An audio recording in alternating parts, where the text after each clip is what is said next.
How to update your email address or payment info in Kohl's account. Hi everyone and welcome back to our channel. Today we are providing you with a clear step-by-step guide in order to do so. So let's just dive right into the video and get started. We can start by going to our website. So go to Kohls.com and log in into your account if you're not logged in. By clicking on this sign in option in the top right and sign in. After that, we can find account settings or registration or preferences option. So look out for your account in the top right and select it. After that, that should open up your account page here. Now within our accounts page, we can look out for our account settings. First of all, we need to sign in for that.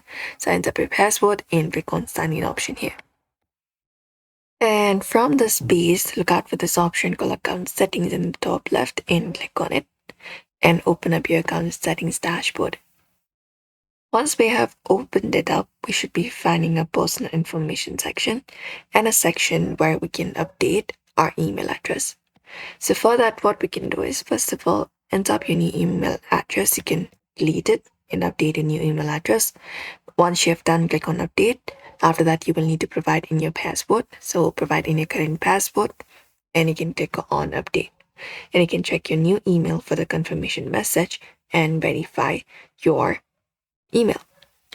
And if you want to change your payment info or update your payment info, you can go to your account settings again and go to the section for payment methods in the left hand side of your menu.